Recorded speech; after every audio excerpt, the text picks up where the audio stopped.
Sou Stacey Roberts, tenho 25 anos, e minha mãe sempre teve sua filha favorita, minha irmã mais nova, tratando-a como uma princesa, enquanto eu tive que me virar sozinha. Consegui juntar minhas economias trabalhando como programadora remota em Denver, virando noites para construir uma vida decente. Mas quando minha irmã acumulou uma dívida de $15.000 por causa dos seus gastos irresponsáveis, minha mãe apareceu na minha porta exigindo que eu pagasse. Família fica unida, ela disse, com a voz afiada, como se fosse minha obrigação salvá-las de novo. Recusei na hora. Disse que tinha conquistado aquele dinheiro com muito esforço e não o entregaria. O rosto dela se contorceu de raiva e ela saiu batendo a porta. Naquela noite, enquanto eu dormia, ela voltou escondida usando a chave reserva que eu tinha esquecido de pegar de volta. Na manhã seguinte, meu celular começou a vibrar com alertas do banco. Meu cartão de crédito estava zerado.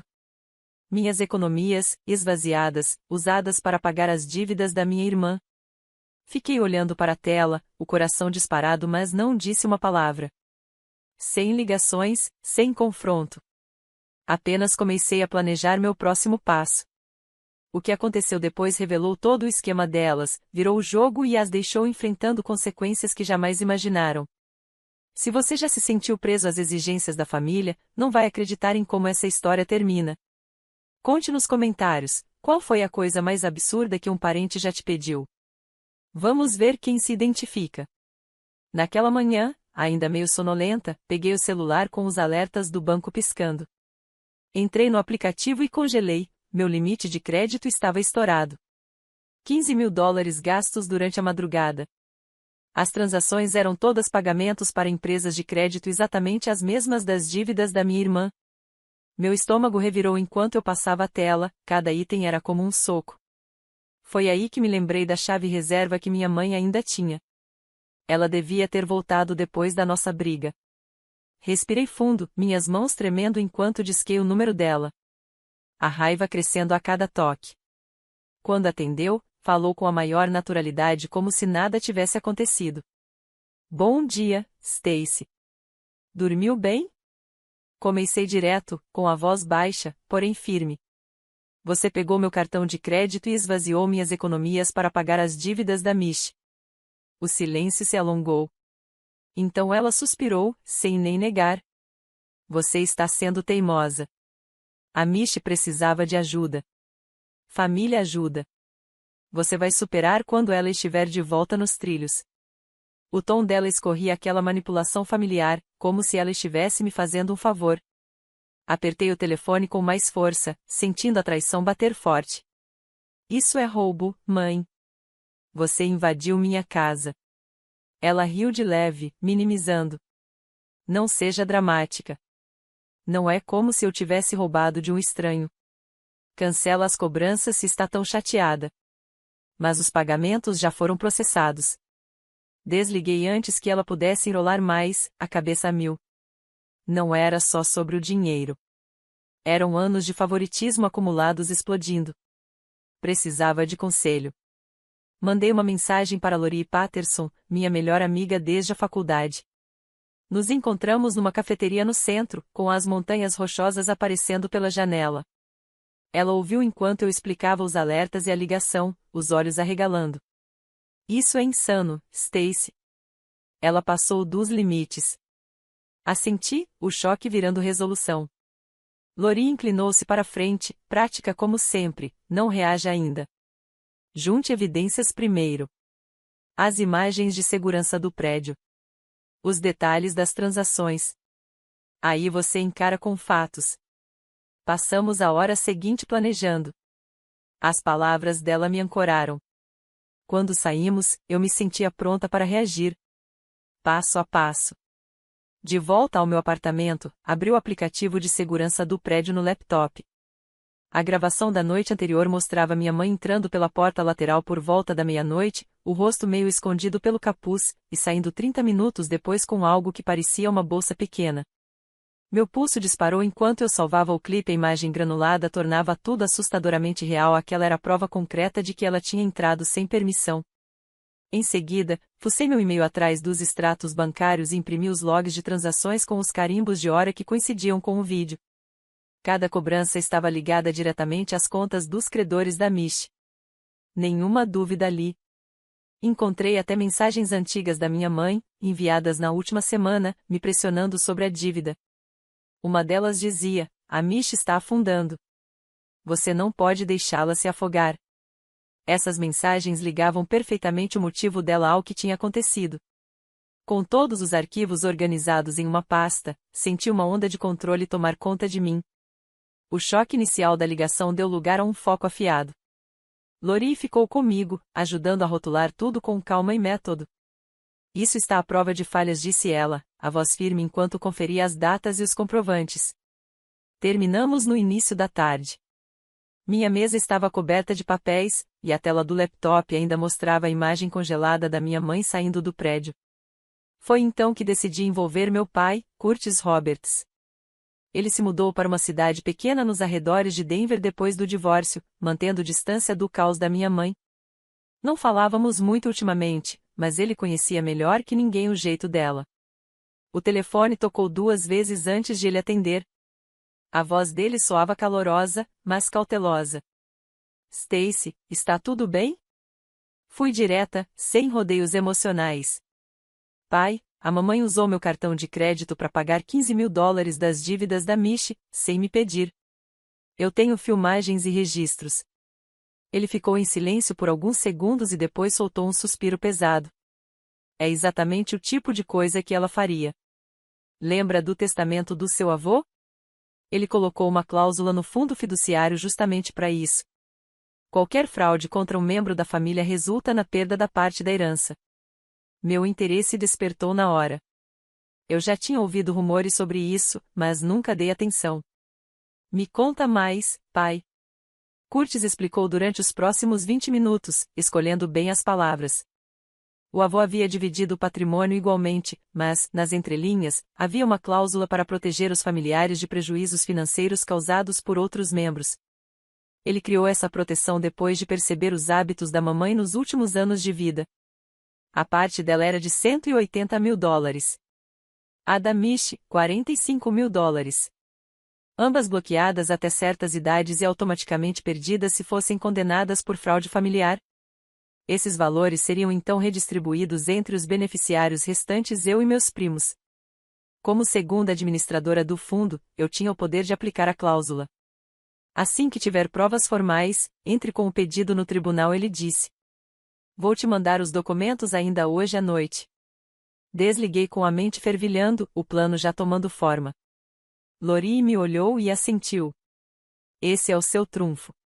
Junta isso às provas, e elas não vão ter como escapar. Mais tarde, revisamos juntas os documentos do fundo fiduciário que meu pai enviou por e-mail. As perguntas dela foram afiando minha estratégia a cada detalhe. Quando anoiteceu, a pasta em minhas mãos parecia uma arma pronta para o próximo passo. Com tudo organizado, fui até a delegacia central de Denver, no centro da cidade. O prédio se erguia imponente contra o pano de fundo das montanhas, e eu entrei acompanhada da Lori, que foi comigo para dar apoio. Pedimos para falar com a divisão de fraudes, e logo fomos recebidas pela detetive Teresa Wong, em uma pequena sala de entrevistas. O crachá dela brilhava sob a luz fria dos refletores. Ela ouviu atentamente enquanto eu contava toda a sequência, começando pelas cobranças não autorizadas e mostrando os extratos impressos. Isso é sério, disse ela, folheando as páginas com expressão concentrada.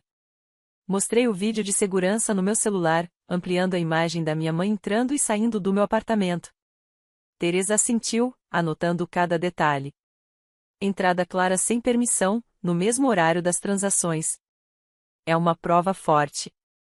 Ela perguntou sobre os laços familiares, e eu expliquei o favoritismo de sempre, como minha mãe sempre salvava a Mish, enquanto me deixava lidar sozinha com tudo. Lori interveio de vez em quando, confirmando os detalhes que tínhamos preparado. Ao final, Teresa garantiu que abriria um inquérito, solicitando os registros bancários completos e marcando entrevistas. Entraremos em contato com sua mãe em breve, disse, entregando-me um número de caso. Ao sair da delegacia, senti um misto de alívio e nervosismo. O peso do que eu havia iniciado caiu sobre mim de vez, era real agora. 2 dias depois, meu celular tocou com um número desconhecido. Era Jeremy Vaughan, o noivo da Mishi, com a voz tensa. Stacy, precisamos conversar, só nós dois. Aceitei encontrar com ele em um parque às margens do Rio Platte, um lugar neutro, onde corredores passavam sob o céu limpo. Ele chegou com aparência abatida, as mãos nos bolsos, e sentou-se ao meu lado no banco. Eu não sabia do cartão começou, evitando meu olhar. A Mishi disse que você tinha emprestado dinheiro para ajudar com as dívidas, que era uma ajuda de família. Eu o pressionei, e ele acabou admitindo que tinha ouvido a visita da polícia ao apartamento deles. Eles interrogaram a Mishi no dia anterior e depois disso, ela confessou tudo para ele. Jeremy contou a história inteira. Mishi havia inspecionado meu apartamento semanas antes, durante uma visita, observando onde eu guardava meus documentos e coisas financeiras.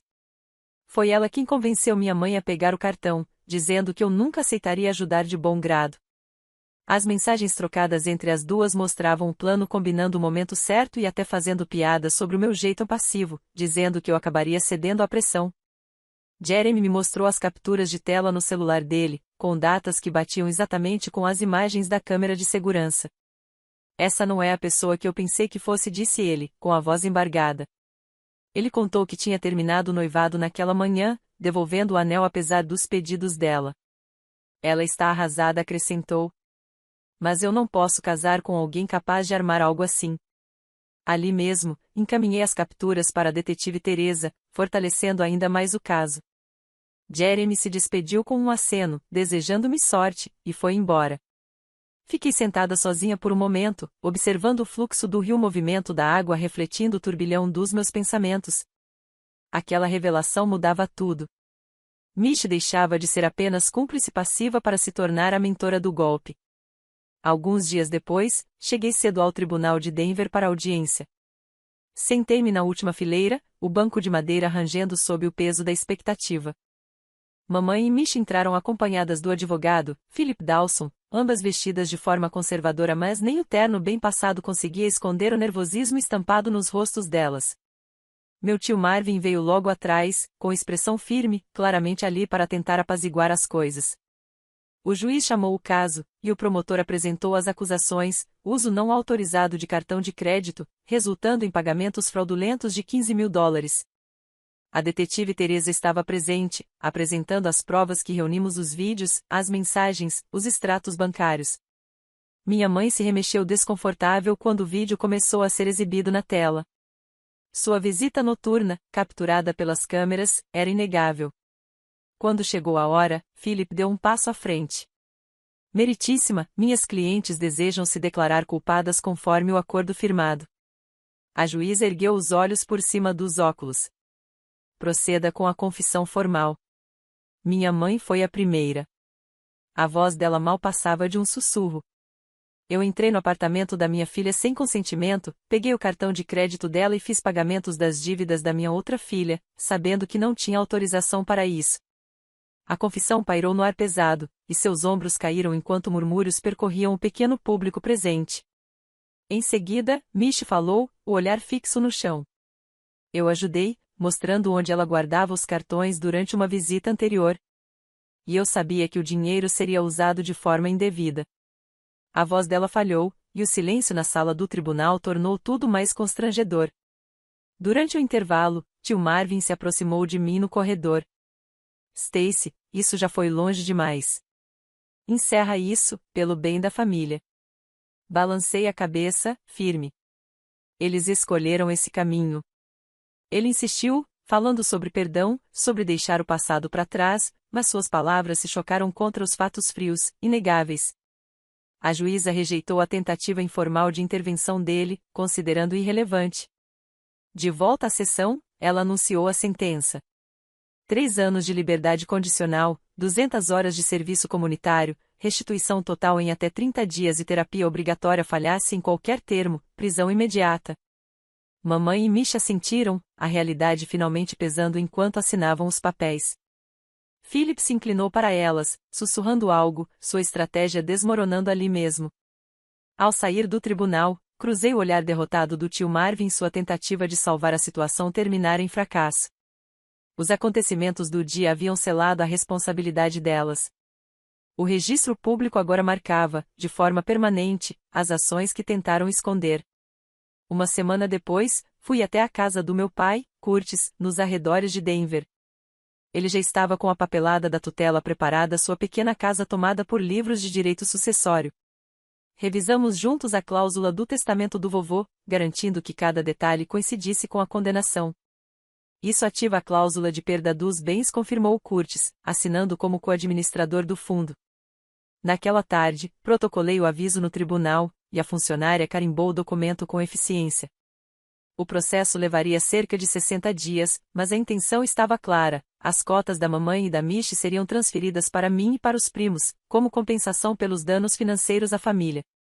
Curtis me levou de volta para casa em silêncio, o peso da fratura familiar pairando entre nós. Você fez o que precisava fazer, disse-ele por fim, antes de me deixar na porta. De volta ao lar, esperei pelos desdobramentos. Alguns dias depois, mamãe ligou, a voz trêmula e desesperada.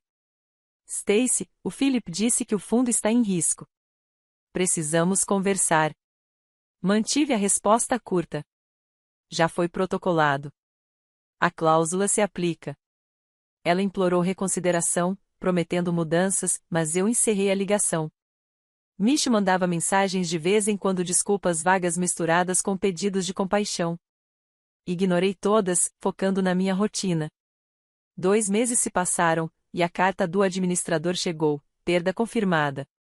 A parte da mamãe, $180 mil, e a da Michi, $45 mil, foram redistribuídas. Logo depois, recebi meu cheque, $140 mil, depositados com segurança. O impacto sobre elas foi devastador.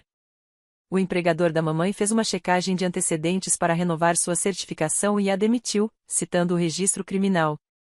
Ela passou a correr atrás de bicos para sobreviver, as economias esgotadas com honorários advocatícios. Michi enfrentou ainda pior sorte. Os credores voltaram a pressionar, e a liberdade condicional limitava suas viagens.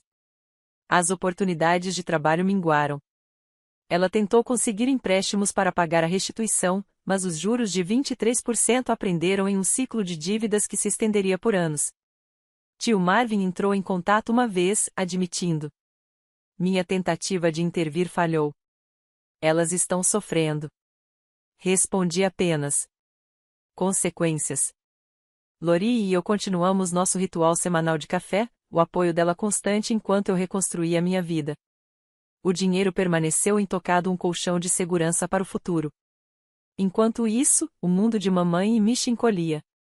Reuniões de liberdade condicional, horas de serviço comunitário, e cada vez mais isolamento, à medida que os parentes se afastavam. Suas escolhas voltaram como um eco, reescrevendo tudo, sem possibilidade de retorno. Meses depois, bloqueei todos os contatos delas. Sem mais mensagens de voz pedindo compreensão. Sem mais textos cheios de desculpas sobre tempos difíceis. Silêncio finalmente. O silêncio trouxe clareza, um espaço tranquilo no meu apartamento em Denver, onde eu podia me concentrar no que viria a seguir. Lori e eu começamos a fazer trilhas perto de Boulder todo fim de semana. A energia dela me impulsionava pelas subidas íngremes e caminhos sinuosos. Você conquistou essa liberdade, ela dizia, passando a garrafa de água no topo da montanha. Esses passeios reconstruíram minha resistência, física e mental, transformando o cansaço em progresso constante. No trabalho, apresentei uma nova ideia à equipe, um software de monitoramento remoto. O projeto deu certo, ganhei uma promoção e um aumento. Com a renda extra, melhorei meu setup, adicionando uma segunda tela e fones com cancelamento de ruído para longas sessões de programação sem interrupções. Curtis me visitava uma vez por mês.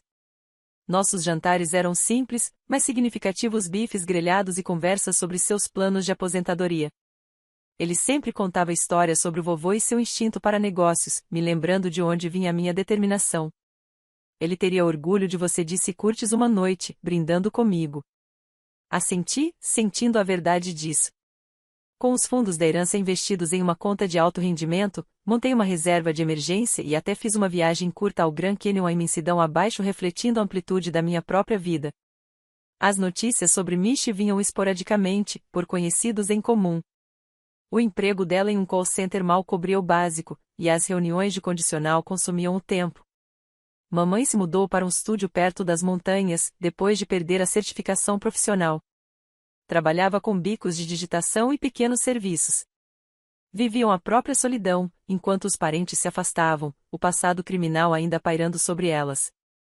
Lori sugeriu que eu fizesse terapia não para curar feridas antigas, mas para compreender a transformação. As sessões me ajudaram a entender a lição. Limites não são muros, são fundamentos. Os laços familiares florescem com respeito mútuo, não com exigências unilaterais. E quando a manipulação corrói a confiança, cortar os laços não é crueldade, é preservação. Para quem estiver ouvindo, reconheça os sinais cedo: expectativas não atendidas, chantagens emocionais, pedidos de favores sem fim. Mantenha-se firme. Construa o seu próprio caminho e permita que as consequências ensinem o que as palavras não conseguem. A verdadeira força está em escolher a paz em vez da obrigação.